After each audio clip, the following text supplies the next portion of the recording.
All right, so this is my 1967 Volkswagen Bug, and I got a new thing to go into it. These are the OKMO 100 amp hour lithium batteries, LifePo 4, and I got two of them going into the Honda Bug. This thing is powered by a 200 horsepower Honda K24 motor, and it is scary fast. But I want more out of this car than just speed. I got a 250 watt solar panel on the roof. I'm gonna have 200 amp hours of lithium inside. This thing is going to be heated. It's gonna be a backwoods, off-grid, super deep in the woods camper that I can take anywhere and go camping, up in the mountains, up in cold weather. I'm gonna show you the things I'm putting into this. I'm gonna have a diesel heater in here, powered by the OKMO batteries, and these things are gonna power a whole lot more than just the diesel heater. It's gonna be a complete power station on wheels. This thing is gonna be so useful. I'll be able to drive it up anywhere on my property and have power that I can plug in power tools, charge anything I want. It's gonna maintain itself, and these OKMO batteries are going in today. Just to let you know, I did get these batteries at no charge so I could test and review them on my channel. So consider that when viewing this video. I'm gonna show you what comes in the box real quick. It's not too exciting because it's very basic. It's a battery. You open it up, you got some foam. You got the M8 bolts for the lugs. They gave you 2 extra ones. Warranty, product manual, and then is the battery itself.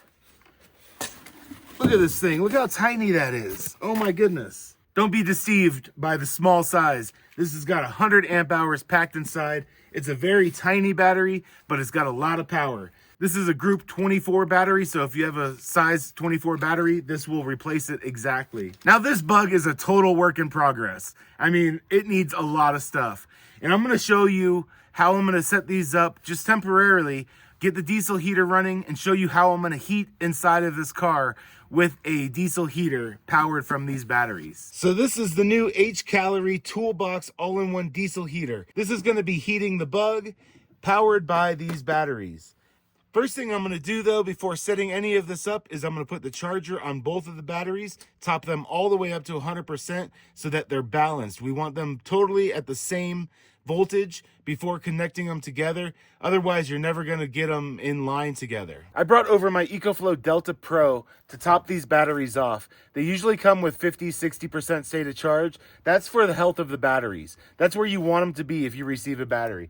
If you got one that's at 100%, it's unhealthy for the battery to be stored for any amount of time. With 100% charge in there, it's not good for the battery.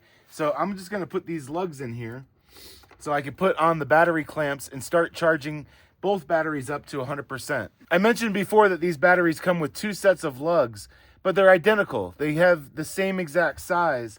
It would be nice if they gave you one pair that's long and one pair that's short, just in case you want to hook up more things to the terminals and these short ones won't reach. It'd be nice if they gave you 2 long ones and 2 short ones. Over here I have a 20 amp lithium charger that'll charge up these batteries perfectly. I'm just gonna connect these battery clamps and off we'll go. There we go. I'll power on the inverter and we'll start charging. It is very cold out here, but it's not below freezing. And these batteries have low temperature charging protection built in. So even if it was below freezing, you're not gonna damage your batteries trying to charge them in freezing temperatures. So that's a big bonus, and that's something that I demand to have out of a lithium battery because I don't want to damage my batteries. Now I can see that it is indeed above freezing temperatures. There's 328 watts going into the battery, and this thing will be full in just about an hour or so. Once the EcoFlow Delta Pro fills this battery up, then I will be switching over to my other battery and topping this one off as well. Once these batteries are topped up to 100%, both of them independently, then I'll be connecting them together with a cable so that I can power my diesel heater inside the Bug. One thing that I'd like to mention that I really like about these batteries, aside from the low temperature charging protection and its super small size and being LifePo 4, is that the battery case is very nicely shaped. It has these carrying handles that are easy to move it around. It's super light. As you can see, I can hold it with one hand. One of the design features that they put in this battery is that the sides are totally square and totally straight. There's no protrusions of a little lip or anything like that. So it'll make it really easy to mount these in a box or something like that to stack them. You could put them on their side and you could stack them on top of each other. You could do all sorts of things like that because it is completely square and there's no deviation in shape. I've had batteries in the past before that I had to take layers of thin plywood to put in between so that they would stack up properly. So that's the one thing I really do like about these batteries. I have had both of these batteries on the charger for a couple hours now, and they're topped off. They're both at 100% and they quit charging. So I know that they are balanced. Now what I'm going to do is I'm going to be connecting these batteries with these cables. I want to have these hooked up in parallel to maintain 12 volts. I don't want to bump it up to 24 volts. You could hook them up in a series and make them 24 volts if you have a 24 volt system. This is going to be increasing the battery capacity, but without increasing the voltage. Now I'll be attaching the red positive cable down to one battery. And this is something you want to be careful about because you don't want to cross your positive over to your negative or you'll be doing some welding. Just ask me how I know. I have done it once before. I actually didn't touch the cable. I had a wrench that wasn't isolated with rubber. And when I tightened the positive down, I came over here and touched the negative and sparks were flying. It didn't do any damage. It didn't hurt the battery at all, but it was a scary thing and it could be a very bad thing. This is the power supply that goes to the diesel heater. So in addition to the positive cable coming from the other battery, I'll be putting the positive lead going to the diesel heater on this one. Okay, that one's on, very nice. Now I will be putting the negative on. I'll be connecting it to one battery first, putting it on the other terminal second with the power supply for the negative of the diesel heater and connecting that one down. So this is what my battery bank looks like hooked up in parallel. Very simple. This is the power supply that's going to go over to the H-calorie diesel heater, and I'm going to be setting it all up right here in the Bug. This Bug used to be a Baja Racer, and it has a hole going out the side right here. This was for a fuel cell that used to sit in the back seat and take up the place of the back seat. Now I have a bed platform in here that I can lay down and I can sleep inside the Bug and be nice and cozy and safe inside the car in case there's bears out there or whatever. I don't have to worry about that, but I'm going to just set up this diesel heater right here. I'm going to put it on some stilts so that the diesel exhaust can go right out the hole, and we'll be powering it on very shortly. You might be thinking, like, how janky of a setup is this? Well, this is what they call in the biz proof of concept. I'm just doing this to set it up, make sure it works, and see how it heats inside of this car. So I am putting in a bunch of blocks here so that I can get the correct height to put the diesel heater in.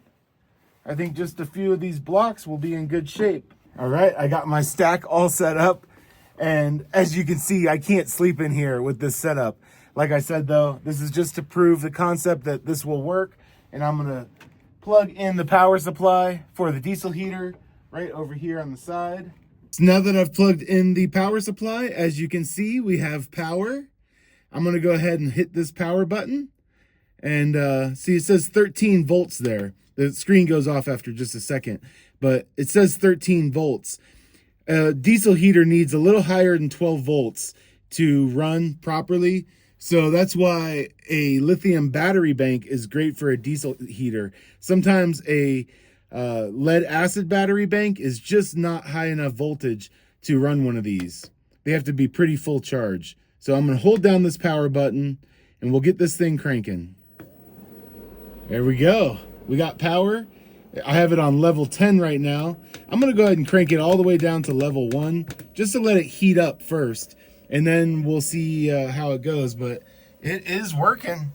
We got the OKMO batteries right here, powering the diesel heater, and it's firing up right now. Pretty cool. I'm going to show you around the outside and how the exhaust pipe is routed. See, it goes out there, down, and then comes through the wall out here to the outside of the Bug. Not a fuel tank anymore. Now it's an exhaust pipe. With a setup like this, depending on how much you're going to run this diesel heater, this battery bank could power a diesel heater for like, maybe a week. I mean, it could really last a long, long time. I have a, oh, you can hear the fuel pump just kicked on, and it's going to start producing heat soon. We got about a half a tank in here. I'm going to be closing the door, letting this thing run for a while, and just seeing like how hot it gets in here. It should do very, very well.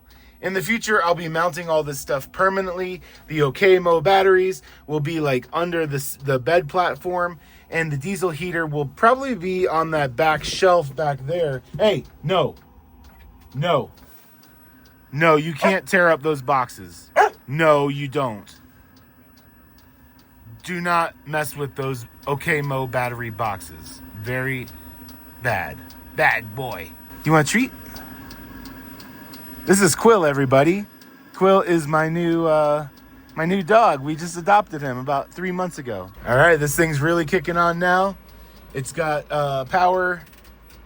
The fuel pump's ramping up. I don't have any heat yet. It's only been like a minute. I don't have any heat yet, but it will be coming soon. It's definitely getting hot now.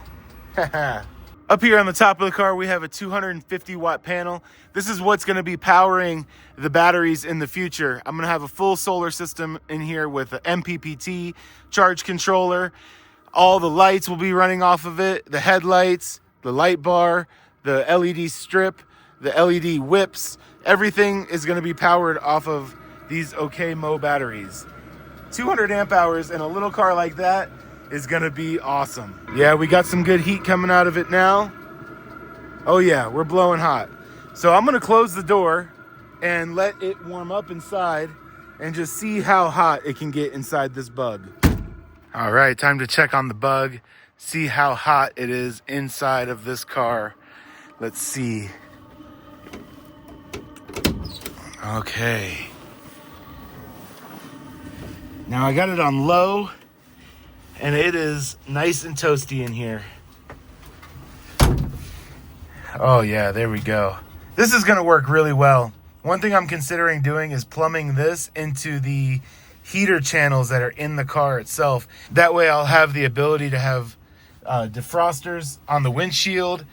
It'll come out at my feet, up there in the driver's seat, all around the back. I can plumb this into the stock system and heat up all the way throughout this car. Another thing I consider doing is putting a tent outside. So it's kind of like attached to the car, and I can heat a tent from the car as well if I have a diesel heater. Let's talk about the things I like about this battery and the things I don't like about the battery. As far as the battery goes, I love it. I mean, it's simple. It's 100 amp hours. It works great. The shape of it is nice, so you can stack them. You can mount them very easily. They're very small, so it's a very good footprint for the amount of power that you get. The price is awesome. I believe these are $199 right now, among some of the cheapest batteries that you can get for lithium LiFePO 4 batteries. Lithium is getting cheaper and cheaper. This is not just a video about the OKMO batteries. This is really a video about all lithium batteries. There's really not many circumstances that you would want to go with a lead acid battery anymore. The lithium prices have come down so much, it's incredible. The amount of power that you get out of this, it's almost double the value for your money, and the power that it puts out, it's almost double than lead acid batteries. The only reason I would see to have a lead acid battery instead of a lithium battery is if you're in a super cold climate, you can charge a lead acid battery without the worry of damaging it. So if you have a very small system and you want to run a lead acid battery in freezing temperatures, you don't really have a problem there, but you're going to be getting way less power. And there are solutions now that you can heat your battery. Some of these have internal warmers so that even in freezing temperatures, they're okay down to like 0 degrees. These do not have battery warmers inside. You could add your own battery warmers and keep these warm. There are ways around that problem of charging these under freezing temperatures. But for the most part, there is no reason to use anything but lithium anymore. Lithium is the way to go. Another thing you want to consider when you're looking at lead acid versus lithium batteries is duty cycles. You get about 5,000 duty cycles out of a battery like this. You can get anywhere up to 10,000 cycles out of it if you use it very carefully and you don't put a ton of, if you're not cycling your batteries like every day, you might, if you have very light needs, you might cycle your batteries every 4 or 5 days. These batteries could last 10 years, 15 years possibly, when a lead acid battery only has 300 to 500 duty cycles. We're talking 10 times the number of duty cycles in a lithium battery compared to lead acid. It is no comparison in my book. It used to be that there was a higher upfront cost, but it was still cheaper when you looked at it as price per duty cycle. But now it's not even a higher upfront cost. Lead acid batteries are just as much and usually more than a lithium battery. So lithium batteries are the way to go. And I'm a big fan of these small Group 24 OKMO 100 amp hour batteries. If you need batteries, this is a great option. I would recommend them. Put them in your rig, buy 4 of them. You could have 400 amp hours. That is a good size system for most vans or RVs. Take a look in the description of this video to see links to the OKMO battery and also the other batteries that I didn't review that are available from OKMO. They have other ones that are higher capacity. Take a look in the description of this video and click on the link to get a OKMO battery for yourself. I highly recommend them. They're simple, they work, and they are awesome. It is running this diesel heater, no problem, and it's very nice and warm in here. I'm gonna go ahead and crank this diesel heater up to high. Put it all the way up on 10, make sure we still have enough power, which I'm sure we will. I don't only have to worry about that. I would like to thank OKMO for sponsoring this video and sending out these awesome batteries for me to test and review on my channel. Thank you, OKMO. Click the link in the description. Thank you for watching. Give me a thumbs up on this video, and I will see you in another video real soon, right down the road.